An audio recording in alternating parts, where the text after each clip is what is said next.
Hello everyone, welcome to Astra classes. आज से हमारी इंडियन पॉलिटी की न्यू सीरीज स्टार्ट हो रही है और आज के इस वीडियो में हम इम्पॉर्टेंट अमेंडमेंट्स के बारे में पढ़ने वाले हैं। आने वाले और दो वीडियोस में हम इम्पॉर्टेंट आर्टिकल्स और पॉलिटी से जुड़े हुए उन स्टैटिक पोर्शंस को कंप्लीट करेंगे जहां से बहुत बार एग्ज़ाम्स में आपके क्वेश्चंस पूछे जाते हैं और मुख्यतः इन्हीं पोर्शंस में से सबसे ज़्यादा वनडे एग्ज़ाम्स में पूछे जाते हैं। जैसे कि फ्री इंडिया के कैबिनेट में कौन कौन क्या मिनिस्टर्स थे या हमारे पहले चीफ इलेक्शन कमिश्नर कौन थे, इन सारे फैक्ट्स को हम पढ़ने वाले हैं। तो पहले की 3 वीडियो आपके लिए सबसे ज़्यादा इम्पॉर्टेंट है और उसके बाद हम धीरे धीरे टॉपिक वाइज पॉलिटी को पढ़ेंगे। तो आइए चलिए आज के वीडियो को हम स्टार्ट करते हैं।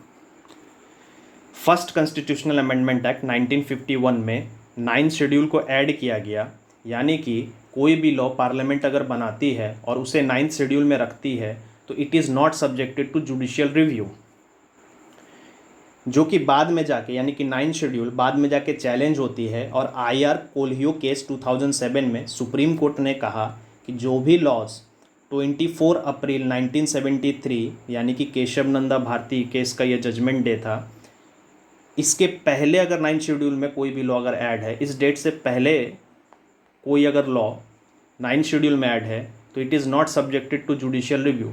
बट कोई भी लॉ इस डेट यानी 24 अप्रैल 1973 के बाद 9th शेड्यूल में अगर रखा गया हो तो they are subjected to judicial review. इसके बाद आर्टिकल 15 क्लॉज 4 डाला गया यानी ऐड किया गया, जो कि ये कहता है कि स्टेट अगर चाहे तो SC ST या अदर बैकवर्ड क्लास सोसाइटी के जो हैं उनके लिए स्पेशल प्रोविज़न्स बना सकता है।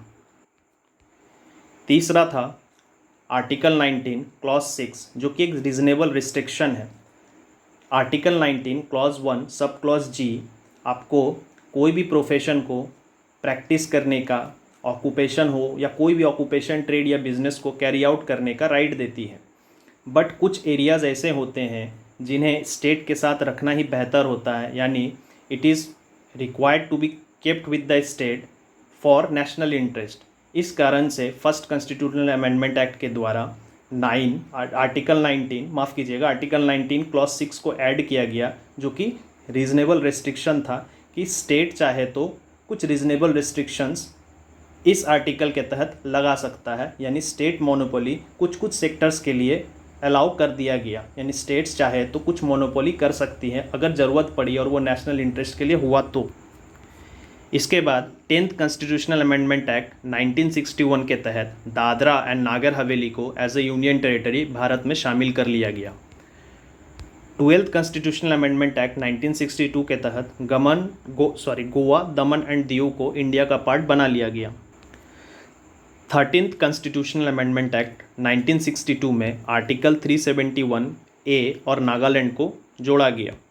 14th कॉन्स्टिट्यूशनल अमेंडमेंट एक्ट 1962 में पौंडीचेरी, कराईकल, महे और यनम को भारत का पार्ट बनाया गया। 15th कॉन्स्टिट्यूशनल अमेंडमेंट एक्ट 1963 में हाईकोर्ट के जजों के टर्म को यानी रिटायरमेंट एज को 60 से 62 ईयर्स ऑफ एज कर दिया गया।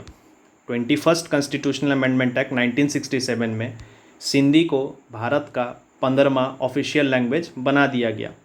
21st कॉन्स्टिट्यूशनल अमेंडमेंट एक्ट से ही सिंधी हमारा ऑफिशियल लैंग्वेज, जो कि टोटल 22 है, उसका 15th लैंग्वेज बना था। 24th कॉन्स्टिट्यूशनल अमेंडमेंट एक्ट 1971 में आर्टिकल 368 और आर्टिकल 13 को अमेंड कर दिया गया, यानी पार्लियामेंट को पावर ये दे दिया गया कि वो चाहे किसी भी कॉन्स्टिट्यूशन का पार्ट हो इंक्लूडिंग फंडामेंटल राइट्स, उसको वो चाहे तो अमेंड कर सकती है।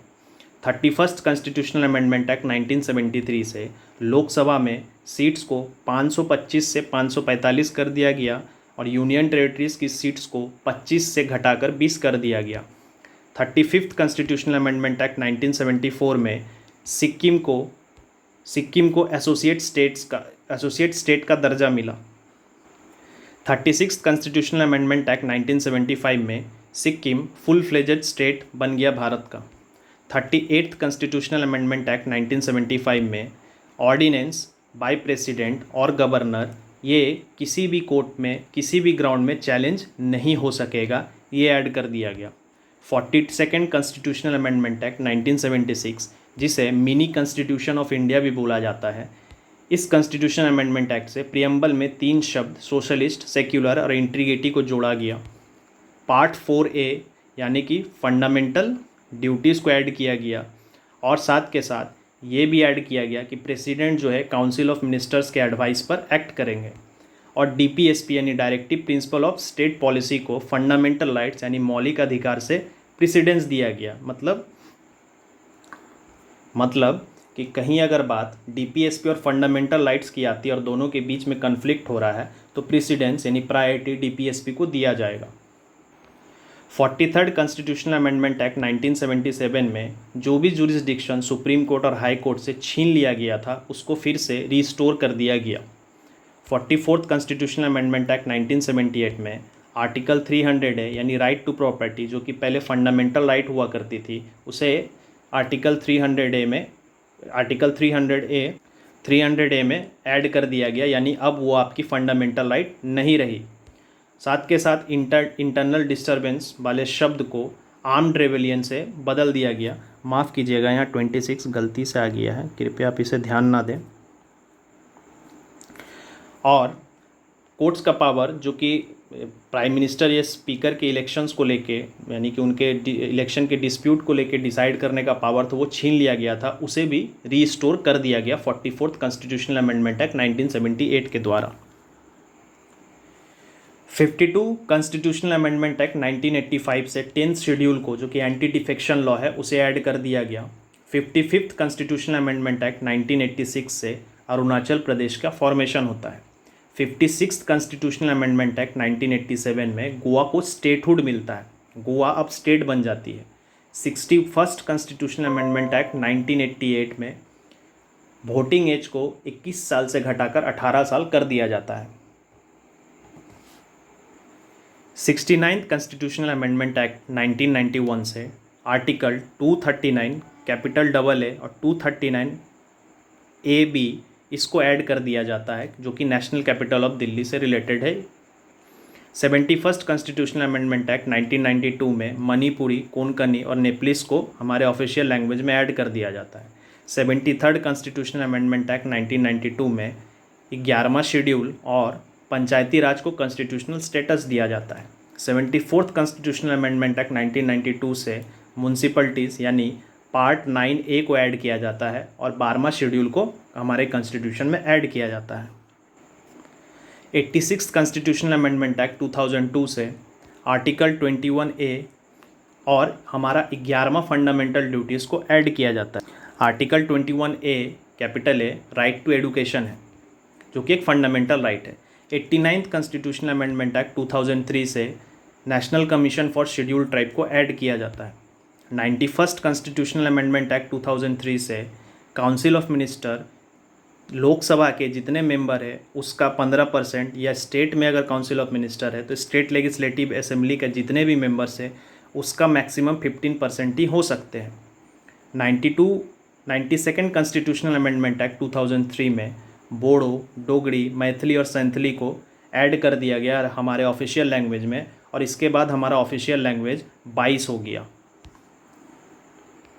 97th कॉन्स्टिट्यूशनल अमेंडमेंट एक्ट 2011 से 43B यानी DPSP में ऐड किया गया जो कि कोऑपरेटिव सोसाइटी से संबंधित है।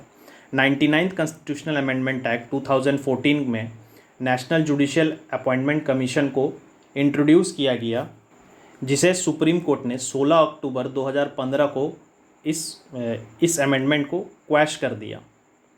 100th कॉन्स्टिट्यूशनल अमेंडमेंट एक्ट 2015 में बांग्लादेश को टेरिटरीज़ दिया गया और आपको पता होगा अगर आप टेरिटरीज़ देते हैं तो फर्स्ट शेड्यूल जो होता है कॉन्स्टिट्यूशन ऑफ हमारा इंडिया का जो फर्स्ट शेड्यूल है उसमें अमेंडमेंट करना ज़रूरी होता है। क्योंकि हमने टेरिटरीज़ बांग्लादेश को दिया था तो automatically first schedule of the constitution of India में अमेंडमेंट हुआ था। 101st कॉन्स्टिट्यूशनल अमेंडमेंट एक्ट 2016 में GST को इंट्रोड्यूस किया गया।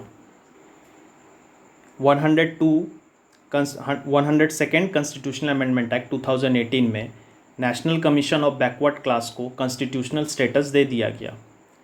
103rd कॉन्स्टिट्यूशनल अमेंडमेंट एक्ट 2019 में अप टू 10% रिजर्वेशन EVS को दिया गया।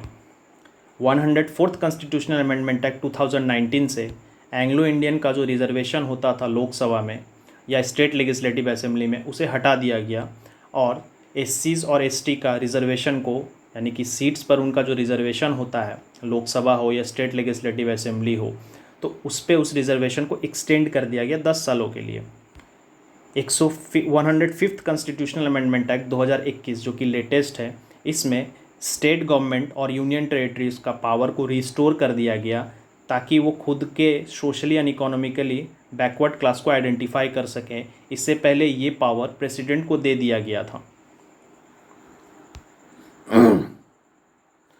और इसी के साथ हमारा आज का वीडियो ख़त्म होता है। अगर आपको वीडियो पसंद आई है तो लाइक करें और सब्सक्राइब करें हमारे चैनल को। आप चाहें तो हमें इंस्टाग्राम पर और टेलीग्राम पर फॉलो कर सकते हैं।